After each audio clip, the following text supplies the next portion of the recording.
Welcome to the CDI Talks. My guest today is Péter Krekó, the director of the Political Capital Institute, a think tank based in Budapest. Péter is the author of two very important books. One book on the Hungarian far right was published in English in the book series Explorations of the Far Right, which I edit for the German publisher Ibidem Verlag. The second book was published in Hungarian in 2018, and it dealt with conspiracy theories and disinformation. Due to the lifting of many COVID restrictions, we were able to meet up with Péter in person in Vienna when he was a visiting fellow at the Institute for Human Sciences. And here's our conversation. Peter, first of all, congratulations on the 20th anniversary of the Political Capital Institute. It's one of those think tanks in Europe that is doing an extremely important job, monitoring malign influence of authoritarian regimes. And my first question would be very briefly about the history of the Political Capital Institute.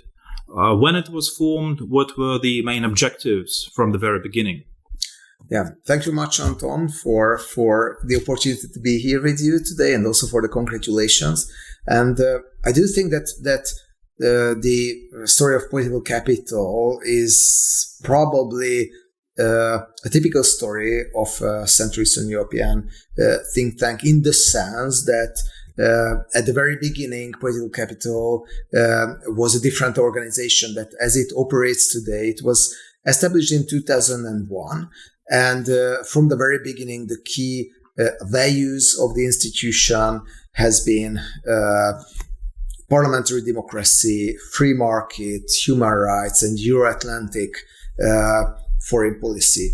This has been, back then, it was before the EU accession, but then when there was a broad consensus in the political elite over the necessity of EU accession a few years after the NATO accession, these were values that were pretty mainstream in the society. And right now we can say that we have the same values today, but these are not necessarily the same values that the Hungarian governmental mainstream would support and back at the moment.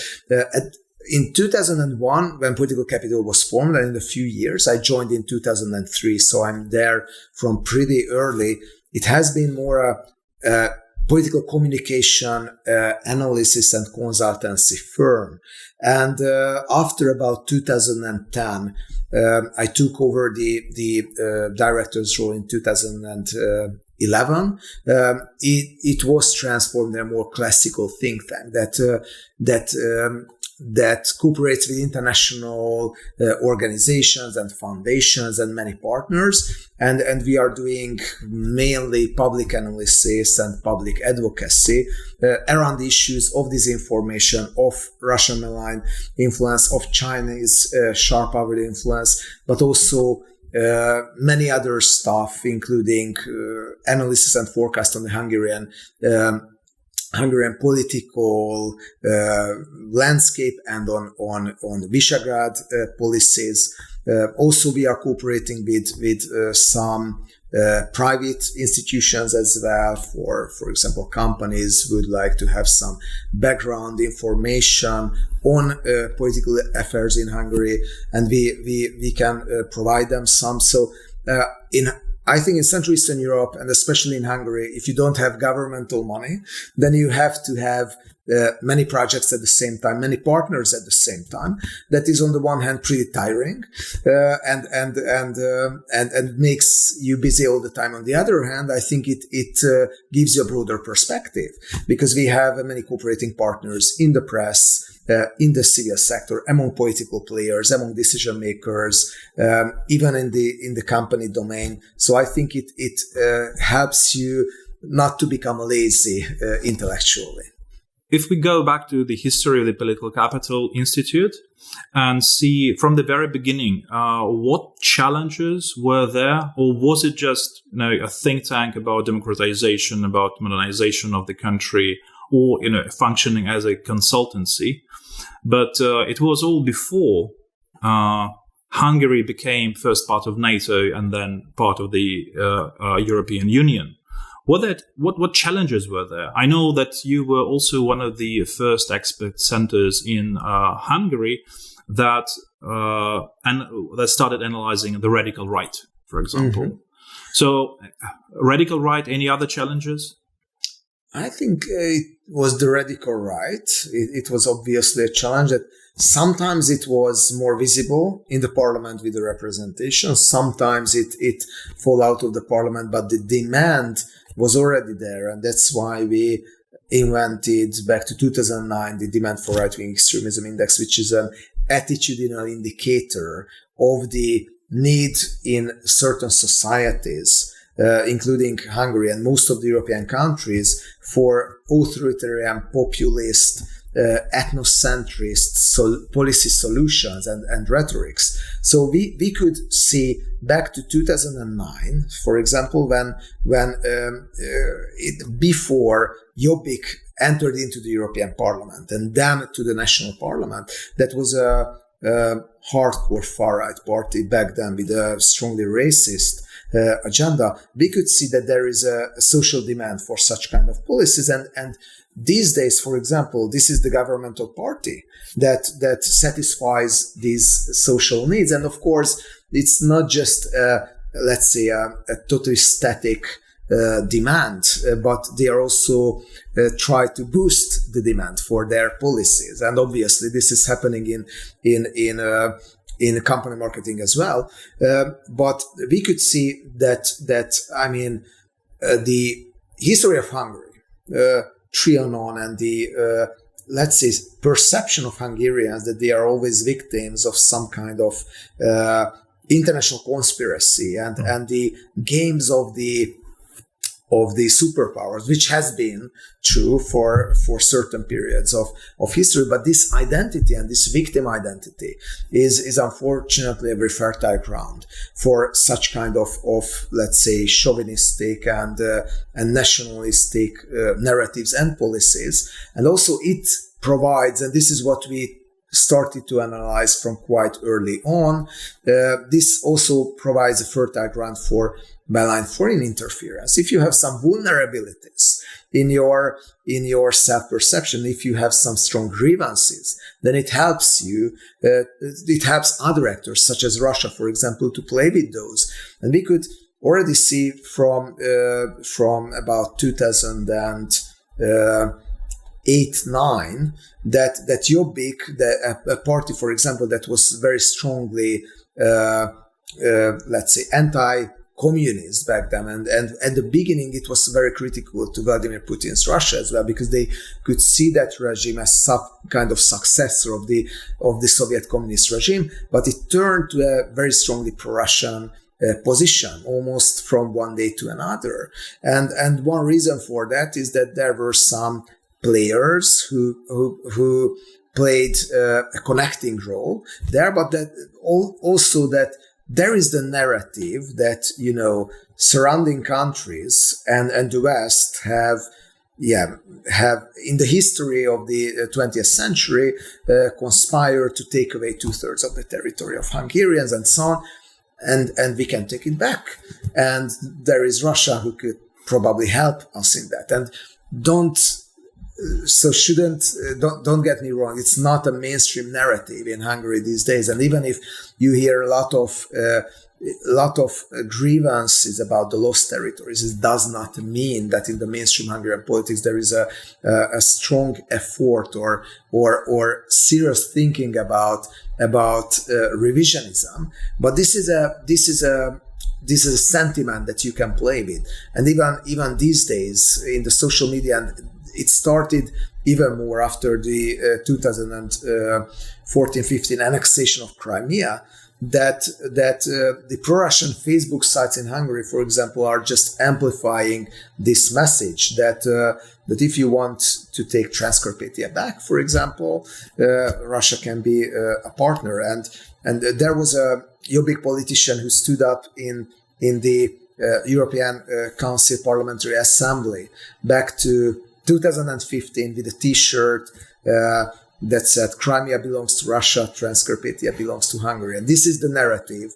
So you were talking about the the challenges of the far right when you saw it in the very beginning, and you were also one of the think tanks that actually started producing regular reports on the relations between Russia and the far right in Central Europe, also in Europe in general, and Jobbik, the party.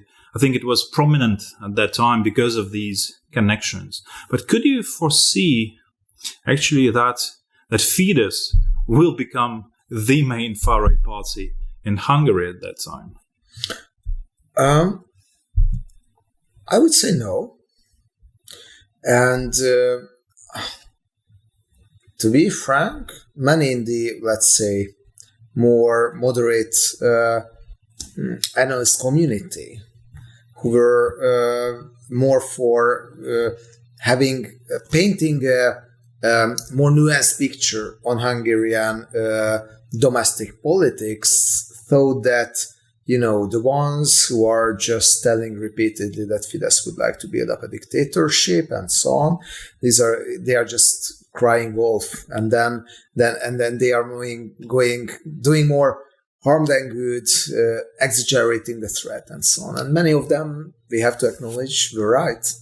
And unfortunately, the governance of Fidesz and the system that Viktor Orbán created has more and more becoming similar to the worst stereotypes that were painted on Fidesz and its relationship to power from the very beginning. Also, it was absolutely not visible back then. Let's say in about 2008-9, we produced the first reports on the relationship between the far right in Europe and Russia.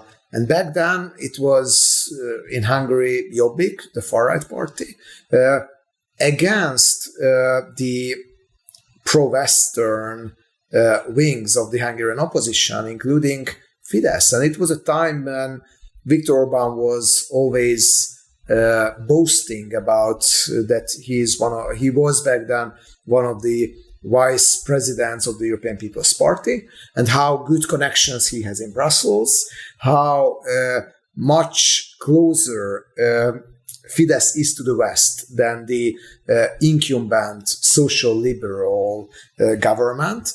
And he were just telling sentences that the East is all about corruption, nepotism, and autocracy, and we need to embrace more Western values and ideals.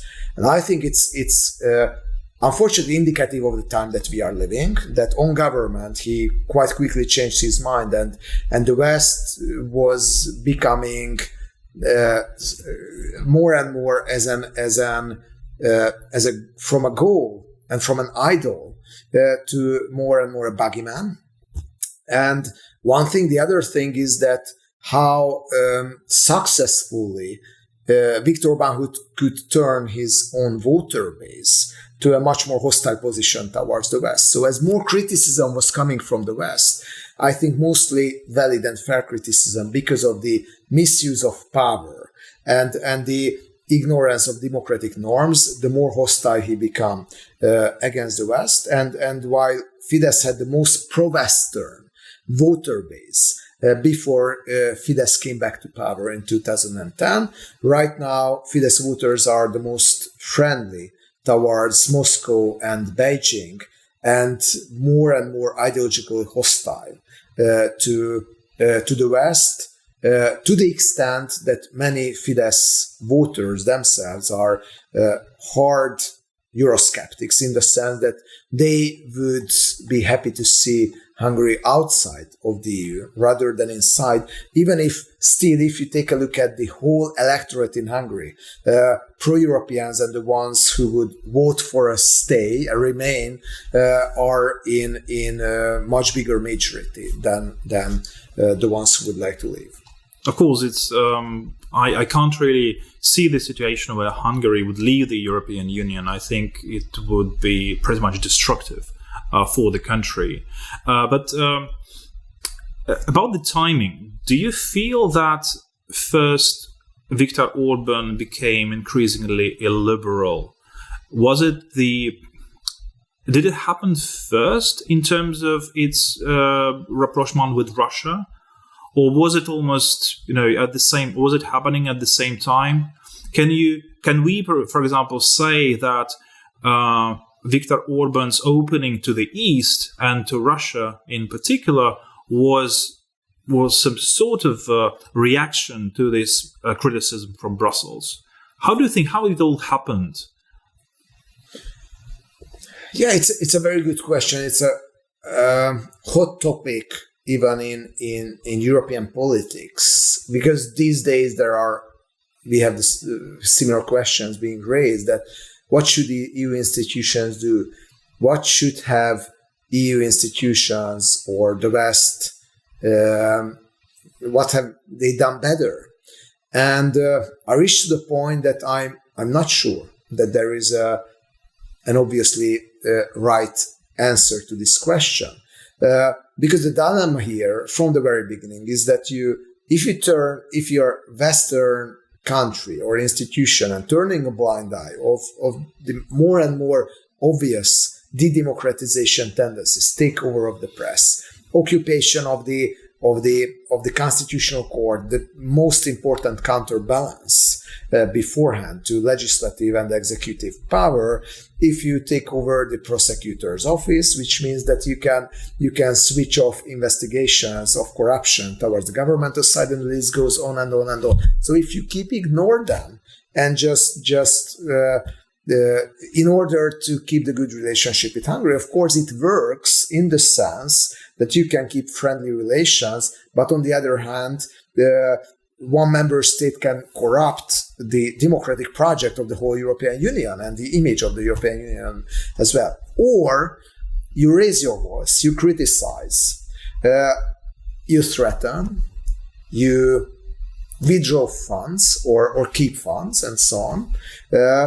But it means that Viktor Orbán himself and its regime is closing more and more itself into a siege mentality, and I don't think so. Orbán is a rare, I think, combination of a fanatic and a cynical politician who, on the one hand, knows that he needs EU membership, he needs EU funds, he needs all the advantages of the EU membership plus NATO as well. But on the other hand, he is becoming more and more entrapped and taken hostage by his own ideology that is a reactive ideology, as you say, more and more going against the criticism of the West. But if you keep repeating a sentence more and more, even if you started at the beginning just a way of political communication, you didn't believe in it. Finally, you become identical to your mask. And this is what's happening, I think, increasingly in Hungary. So I think if let's say 6, 7, 8 years ago, the EU were tougher on Hungary, probably we could just see a similar escalation of the West versus Hungary conflict coming before than it came now. Is it good? Is it bad? Very hard to judge at this moment. I just try to say that when we have very shortcut, clear opinions on what the West does wrong with Russia, with China, with Hungary, with illiberal and authoritarian countries, and these are all different stories, but there is probably one in common.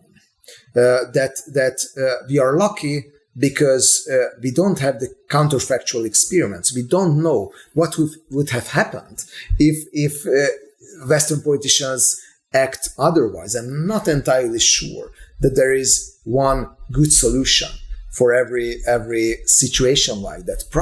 I'm not sure that I think that there were many mistakes in how the West treated EU leaders, NATO countries, and so on, Hungary at the beginning, but probably it was the way that Viktor Orbán have chosen, and whatever happens, whatever reaction he faces, it just pushes more him into that direction. If he receives positive feedbacks, then okay, it's a reassurance, as it happened in the time of Donald Trump, for example, or I think many times from EU leaders. Then he just takes, it's a reassurance that okay, I'm doing the right thing. If he receives criticism, then it just pushes more even more towards the East. Okay, I have more enemies on the West, then let's turn more towards the East. So I think these are not very easy situations to be solved, and probably the West should set the expectations realistically as well.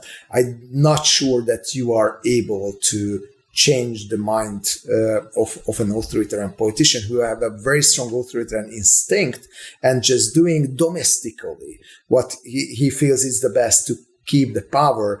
And to your question about was Russia playing a closer role in that, I'm not sure.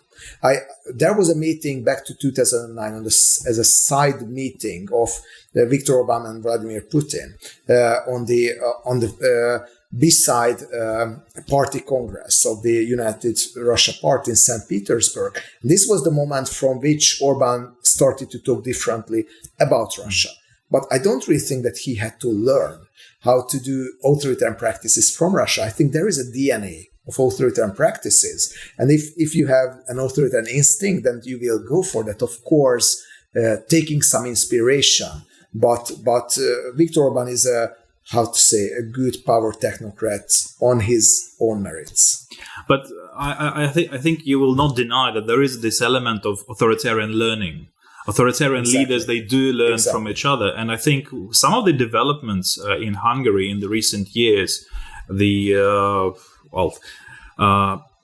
repressions against the NGOs, this new law about pedophilia, which is targeting LGBT communities, but then also how Orban dealt with the Central European University. This is something that first happened in Russia, maybe in different configurations, but no, these are, I think, lessons that Orban did learn from Russia, and maybe from even some European leaders. There were some problematic European leaders even before Orban came to power again, and how they dealt with Brussels and with criticism of Brussels. I think maybe Orban also learned from them how to work with Brussels, because you can do it. You can find some solutions to the problems and to avoid criticism and to avoid some very important sanctions. My question now would be, with Orban, this Russian influence, Chinese influence was like the second wave after the Russian one. And what is the interest of China in Hungary? Yes. Why they decided to position themselves so prominently in Hungary? What attracts them? Yes, a very important question. First, yes, I think you're right that there is such a thing as an authoritarian learning cycle, and in that, yes, Hungary in many cases is the teacher. I think Polish government, I think especially from the beginning when they started an attack on independent institutions, then they could follow the example of Viktor Orbán, that he could go along with that pretty well within the European Union. Back then, as a member of the European People's Party, the most mainstream party within the European Union. And yes, on the other hand, Viktor Orbán have followed the example of some authoritarian teachers, Turkey, Russia, I think Azerbaijan, China a bit less, but I think the Chinese practices are much more difficult to adapt directly in a European context. But yes, the foreign agents law that practically asked organizations to reveal their foreign funding and to put a pledge on themselves that they are foreign funded institution. It was a law that was passed in 2017. Luckily, it was abolished at the European courts since then. But it was, it was a carbon copy of the Russian equivalent. And also, you're totally right that right now this kind of rhetoric and even legislation that totally confuses and conflates pedophilia with homosexuality and puts the whole in one package under the flag of let's defend our own children. This is also something that is an ultra-conservative narrative that is dominant in Poland as well, but it's dominant in Hungary, and I think in Russia as well. And I think one inspiration came from Russia. The other one is directly from Poland. Andrzej Duda ran his successful re-election campaign under an anti-LGBT ticket, and he was pretty successful in that. So in this authoritarian learning cycle, teachers themselves can sometimes be good pupils, and vice versa. So it's not a one-way road. When it comes to China, I think the interesting thing about China in general, and this is, I think, something that is pretty well described in Krastel and Holmes's book, The Light That Failed, that China does not necessarily has these soft power ambitions, that they do not necessarily want to be imitated. Yes, there is the Chinese model, and Xi Jinping is stepping up more and more as a leader that has a vision that he provides for the world, but probably Chinese decision makers do not really think it seriously that anyone in Europe will take over the practices, let's say, social security or lack thereof, of the way of the one party, let's say, classical systemic features that show a lot of remnants of and new elements of totalitarianism, and the list goes on. So it's not a model it's not an ideological model in the classical sense, and Russia much more has this role of becoming a model. Vladimir Putin, as a strong man, is a model for many on the European far right and the far left. Xi Jinping, not that much. It's when China appears as a positive model, it's much more a different way of organizing life, plus an important economic partner. And this is what China would like to exploit. There is this doomsday scenario on the overall left, overall west. Sorry, there's a doomsday scenario on the overall west that, yes, liberal democratic order is on the decline, and Orban is very loudly advocating this idea for a long time, and I think he deeply believes in that. So, and if this is the case, if you think that the West is going to collapse, why not to turn to the East? You can even say that this is not only your private interest, but this is the interest of your country. If the EU is about to collapse, if the Euro-Atlantic axis is about to collapse, I don't think it is like that, but they deeply believe in that. And if the liberal world order is about to collapse, why not to look out for strategic partnerships in Russia, in China, in India, in other eastern parts of the world, and the most important driver behind that, at least rhetorically, is to diversify your economy, to try to find sources of investment from the East as well. And yes, it can have some positive side effects, that pro-governmental clientele can make a big wealth, but probably there is some kind of strategic thinking behind it. So I don't think it's, let's say, 100% cynical, nepotistic corruption, because it is combined with some kind of strategic vision on the world that I don't buy, but many on the West increasingly do. And I think China is, similarly to Russia, on the one hand happy to have a strong, and not a very important, but an EU and NATO ally, in the sense, and not ally in an institutional sense, but Global Times, for example, is echoing almost every day that how wonderful the Hungarian leadership is, and probably they are showing the road for the Euro-Atlantic world on how to treat China and issues like Hong Kong and issues like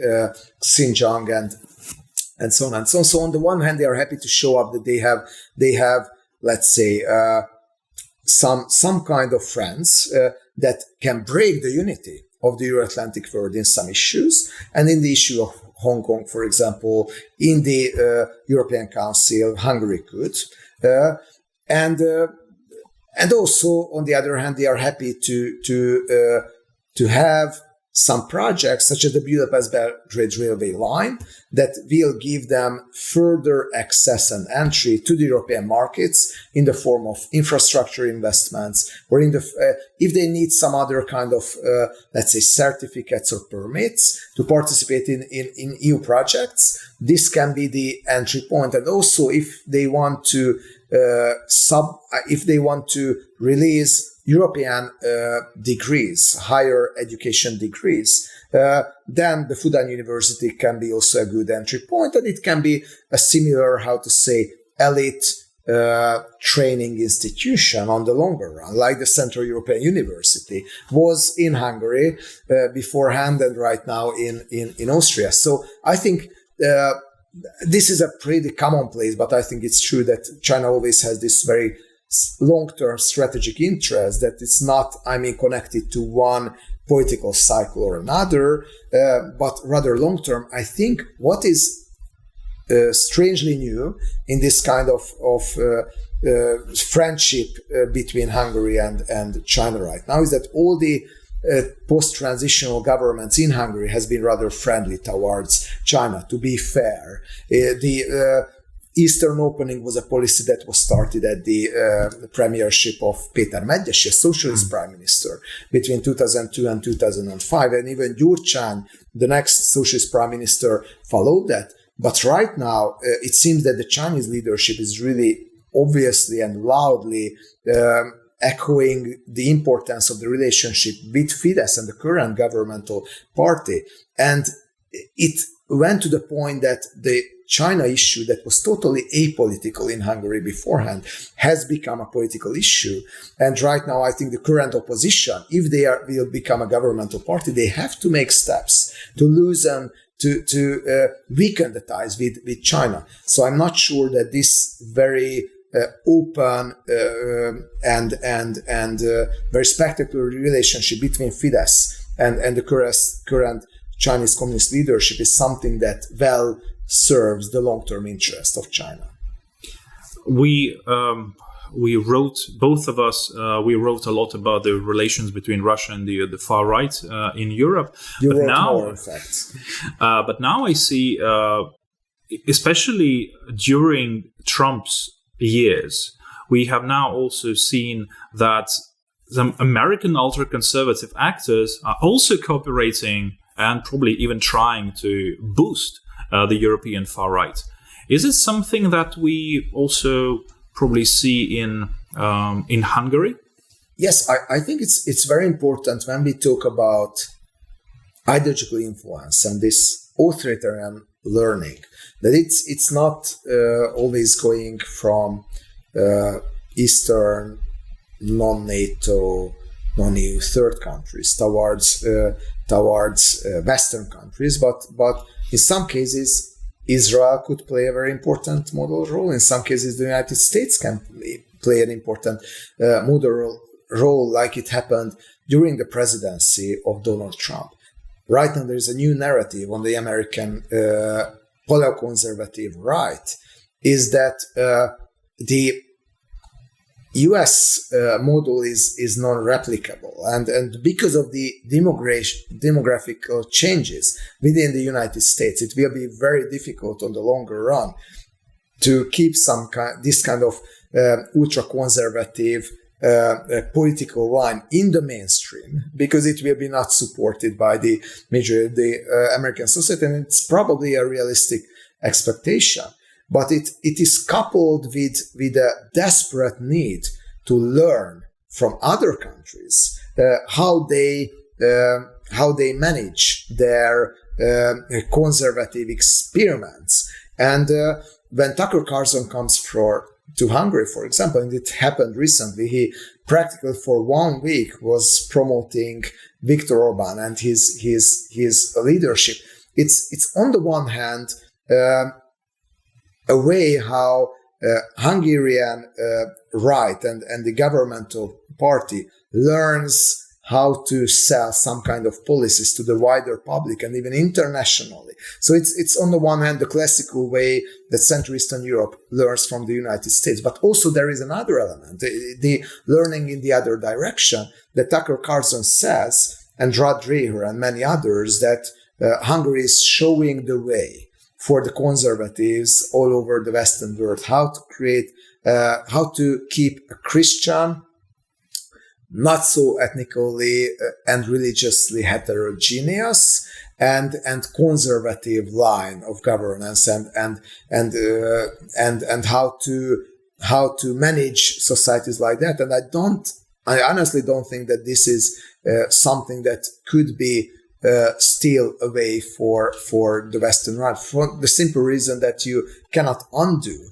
the tendencies of the last decades. And Hungary is a country that is not so much attractive for immigrants, and with horrible demographic figures, and whole Central Eastern Europe that is increasingly boasting that they could keep a more, let's say, conservative society, is these societies are dying out with very quick decline of the population, and with low levels of immigration. It's hard to see how to sustain these societies, but still from a big distance it looks like an attractive model. And I think why we should talk about the impact that the American ultra-conservative forces still have a lot of money and influence all over the world, have an impact on conservatives at other parts of Europe and in Central Eastern Europe as well, but also that they are desperately looking for new models. And they are finding Viktor Orban's model as a very attractive one as well. So here again, we see the same logic that we have in the authoritarian learning cycle, certain actors that are teachers and pupils at the same time.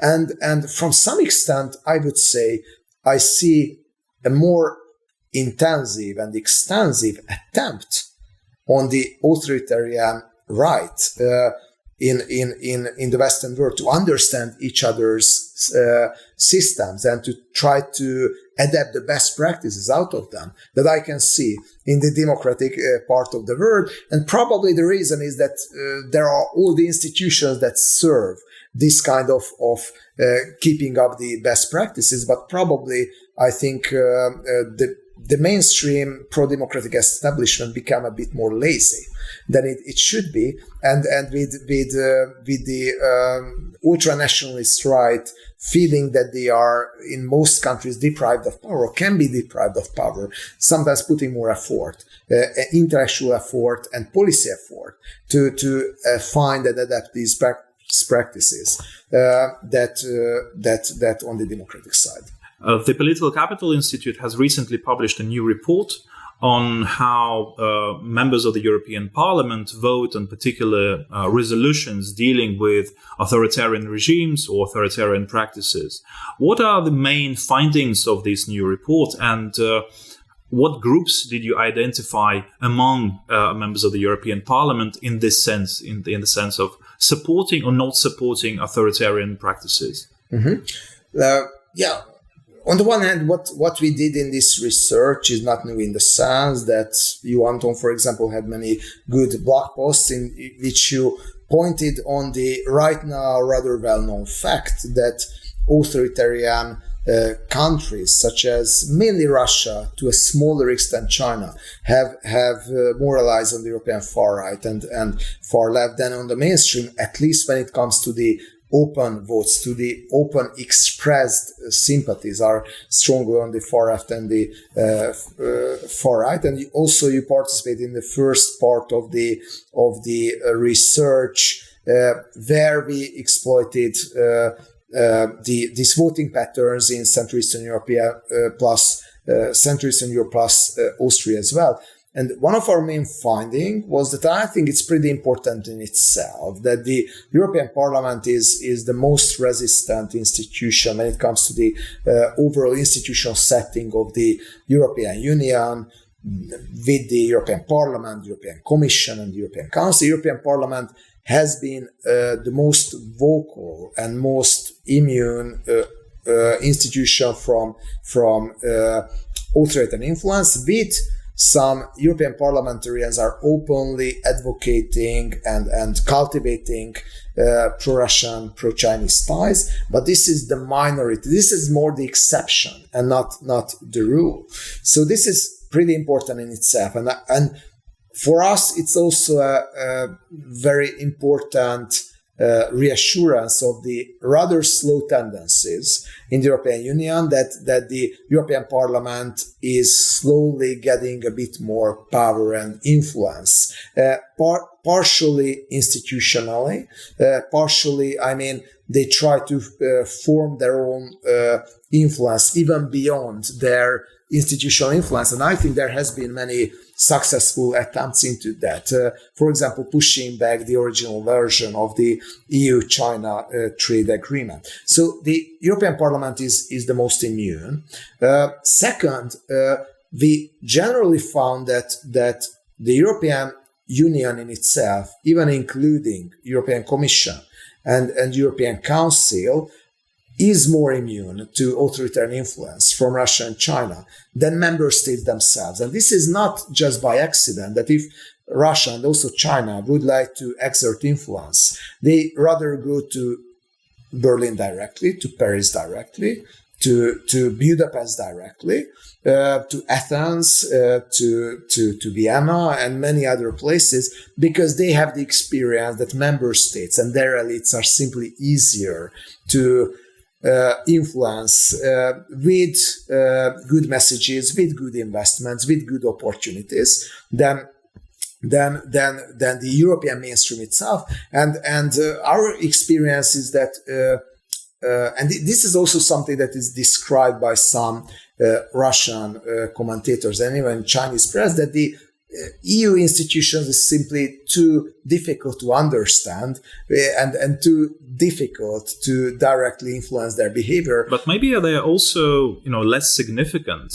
More power is there with national parliaments, with national governments, rather than the European Union. The European Union, it can adopt resolutions, but it's very far from actual policies. Not necessarily, yes. And if you take a look at the energy policy, for example, the EU is playing more and more role. It's probably not the best example in the sense that, yes, there was the Paks nuclear power plant deal, the extension of the nuclear capacities by Rosatom, and the European Commission gave a green light. Yes, there is the Nord Stream 2 that practically mostly circumventing some EU regulations. And the European Parliament voted against the Nord Stream 2. And the European Parliament, but this is, you're right that authoritarian powers can still play with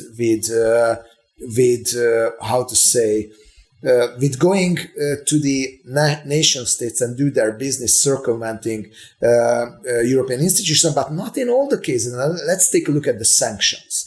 The sanctions against Russia and more sanctions against Russia are kept in place despite in every voting cycle there is a group of 5, 6, 7 member states who are reluctant to keep up the support for their sanctions, and they could keep in place despite Viktor Orban, despite the Lega was on government, when Syriza was on government, it kept in place. The sanctions, I would say these are rather weak and soft sanctions against China because of the Uyghur human rights violations. They were supported anonymously in the European Council, despite the fact that there were member states, including Hungary, who were very loudly advocating against them.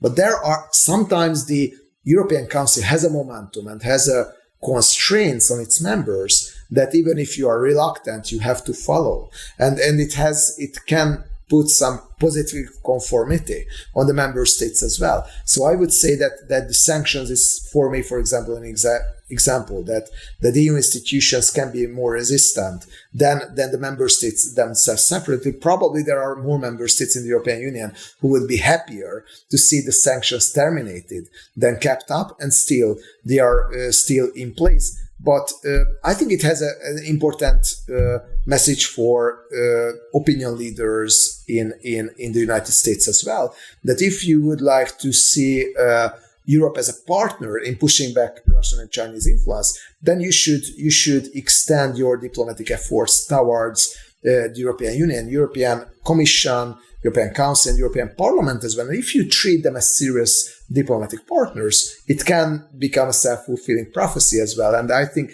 the informal power of the European Union in these issues can become stronger. So I think if we think about in this immunity logic, more European integration is definitely more a merit than a problem. So thank you very much for this conversation, for this insightful chat. And I wish you and the political capital all the best in doing this very important work. Thank you very much. And I was glad to be at this podcast and keep up doing these conversations. I think these are this format and the whole spirit of your podcast is extremely important and valuable. So keep up the good work. Thank you very much, Peter. Thank you, Anton.